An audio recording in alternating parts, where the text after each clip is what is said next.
At 10:07 p.m., a prominent South Carolina attorney called 911. His voice shook. He told dispatchers he had found his wife and son shot near the family's dog kennels. Months later, prosecutors would focus on something unexpected. Not the bodies, not the weapons. A lie. Investigators would eventually ask a simple question. If Alex Murdaugh was innocent, why did his story keep changing? That question would follow every interview, every phone record, every courtroom exchange, and years later, a jury would decide whether the answer pointed to grief or murder. On June 7, 2021, deputies from the Colleton County Sheriff's Office responded to the Murdaugh family property known as Moselle in rural South Carolina. The estate stretched across hundreds of acres, fields, hunting land, dog kennels separated from the main house. When officers arrived shortly after 10 p.m., they discovered two victims, 52-year-old Maggie Murdaugh and her youngest son, Paul Murdaugh, age 22. Both had suffered multiple gunshot wounds. Alex Murdaugh, husband to Maggie and father to Paul, called 911 and reported finding them. At first, investigators treated the scene as a double homicide with an unknown offender. But the Murdaugh family carried unusual influence. For generations, members of the family held prosecutorial and legal power in parts of South Carolina. Their surname appeared repeatedly inside courtrooms. Few people expected that within 2 years, the family itself would become the center of one of America's most watched murder trials. Before the killings, the family was already under pressure. In 2019, Paul Murdaugh had been involved in a fatal boating crash that led to civil lawsuits and public scrutiny. The case attracted regional attention. Questions surrounding alcohol, responsibility, and influence followed. Meanwhile, according to later court testimony, Alex Murdaugh faced severe financial problems behind the scenes. Allegations of stolen settlement funds, claims involving clients, millions of dollars allegedly missing. At the time of the murders, most of that remained outside public view, but pressure was growing, quietly. Investigators initially focused on timelines, who was where, who spoke to whom, when phones stopped moving, and what happened in the final hour before Maggie and Paul died. Alex told investigators he had not been near the kennels shortly before the shootings for months. That statement remained part of the case. Then detectives recovered a cell phone video recorded by Paul. The video lasted less than a minute. It would become one of the most discussed pieces of evidence in the trial. Paul recorded a video near the kennels before his death. Dogs barked in the background. Several voices appeared. At first, the clip looked ordinary. Nothing violent, no visible threat. Investigators simply cataloged it among digital evidence. Prosecutors later argued one of the voices belonged to Alex Murdaugh. If true, Alex had been near Maggie and Paul minutes before their deaths. That contradicted earlier statements he gave investigators, and suddenly the investigation changed. The question was no longer, where was Alex? The question became, why deny being there at all? Outside courtrooms and police reports, one person remained between both worlds, Buster Murdaugh, the surviving son. His mother dead, his brother dead, his father becoming the subject of suspicion. Within 2 years, nearly every public image associated with the family would change.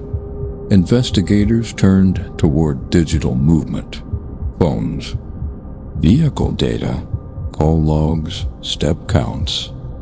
Electronic records showed activity around the estimated timeline of the killings. Movement increased, calls appeared, locations shifted. Individually, none of these details proved homicide. People travel, make calls, visit relatives. Prosecutors argued the combined timeline suggested hurried activity after the estimated deaths. Not one unusual action, a pattern. Patterns became increasingly important in the case because physical evidence alone remained limited. Suspicion became evidence. Evidence produced contradictions. Contradictions pushed investigators toward motive. Then motive raised another question. Money? By late 2021, financial investigations surrounding Alex expanded.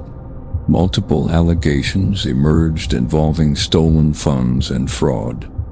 Financial misconduct and homicide are not equivalent. Pressure alone does not explain violence. Prosecutors argued the timing mattered, according to their theory.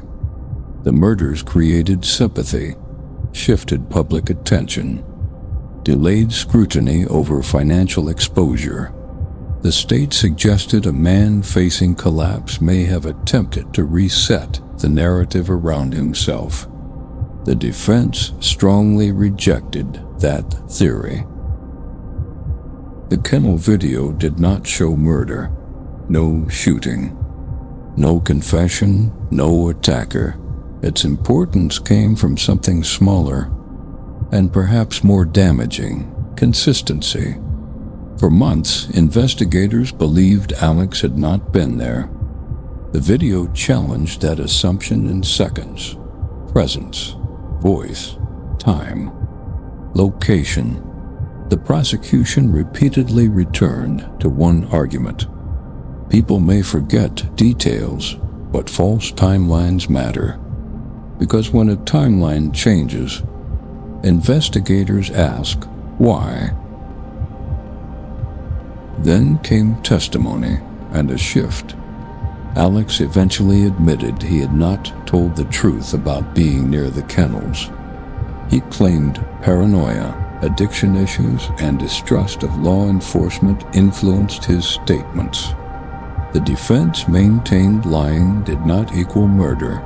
For prosecutors, the admission strengthened an existing pattern: changing explanations, digital evidence, financial pressure, contradictions. Not one decisive proof, but multiple pieces pointing in the same direction. According to prosecutors, this is what likely happened that night. Maggie and Paul were near the kennels. Alex was there shortly beforehand. At some point afterward, both victims were shot. Prosecutors argued Alex attempted to distance himself from the timeline. The defense disagreed. They emphasized missing elements. No eyewitness, no confession, no murder weapon directly connecting Alex. The trial became a debate over circumstantial evidence, and whether enough circumstantial evidence eventually becomes persuasive. So if Alex Murdaugh was innocent, why did his story keep changing? The prosecution argued the answer was simple. He was hiding involvement. The defense argued something different. A grieving husband and father made inconsistent statements under extreme pressure. In March 2023, after weeks of testimony, jurors reached a conclusion. Alex Murdaugh was found guilty of murdering Maggie Murdaugh and guilty of murdering Paul Murdaugh. According to South Carolina court records, Judge Clifton Newman sentenced Alex Murdaugh to 2 consecutive life sentences for the murders. Separate convictions connected to financial crimes followed. The legal family that held influence across generations collapsed in public view within a few years. What began as a 911 call from a rural property ended in one of the most scrutinized murder trials in modern American history. And the question investigators asked early: if Alex was innocent, why did his story change? For the jury, the answer appeared sufficient.